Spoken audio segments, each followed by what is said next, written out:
पशुपति क्षेत्र में जो संत का ओपन इसका ऐसा होता है, जैसे हम संत के दर्शन में जाते हैं ना, तो हम्म सारे संसारी लोग भी ऐसे ही संत का दर्शन हो जाता है ना? तो हम्म वायुमंडल स्वरूप से ऑटोमेटिकली काम होता है वो तांत्रिक, है ना? हम्म जो बिना पता चले, वो काम रुक गया है। और हम्म जो अघोरी और नागा साधु जो बनाए थे, वो इसलिए बनाए थे कि हम संसार में उलझने का बस दो ही रीजन है।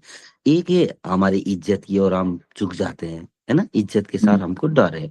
और हमको एक है इज्जत के साथ, और एक है हमारे को खान पीन, ये है ना, इसके साथ। हम्म अब हम्म नागा को भैया तू नंगा बैठ दे, इज्जत इज्जत तो है नहीं, क्या है आठ हम्म मास की जार, है ना? अब उतना हम्म समझ आया तो भाई नंगा हिलने की जरूरत है नहीं, बस समझ हम्म और अपना दिनचर्या चला ले।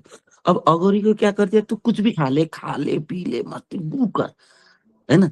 तो फिर वो जाके उसमें शमशान में जाके वो सारी चीज देखने के बाद देखो क्या है जिंदगी, तुम लोग क्यों कर रहे हो, है ना? हम्म इतना समझो, इसका मतलब सब कुछ खाओ नहीं, अपने हिसाब से रीति रिवाज परंपरा में क्या तय है, आपको कैसे बनाई गई है, आपकी वायुमंडल कैसी तय की है, उस तरीके से अपनी ओर से जाओ। बस अगर ये दोनों अघोरी और नागा को समझो तो संसार बैलेंस में हो जाएगा। बस इतना बताना था।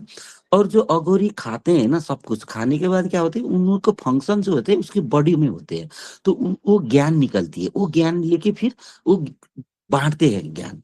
बात समझिए, जैसे हर संत तो खाते नहीं, तो अघोरी तो खा देते हैं, तो खाने के बाद क्या होते हैं उस संत को नहीं, अघोरी को पता होता है। तो अघोरी से निकलता है ज्ञान, उस ज्ञान को फिर विज्ञान में कन्वर्ट करके औषधि निकाला जाता है। आपको औषधि निकालने के लिए पहले टेस्टिंग तो बॉडी में ही करना पड़ता है, आपकी एक जीवंत बॉडी में। तो अनुसंधान के लिए किया गया है ये सारे। और वो उन लोग करते हैं अनुसंधान, रिसर्च, ज्ञान डेवलपमेंट।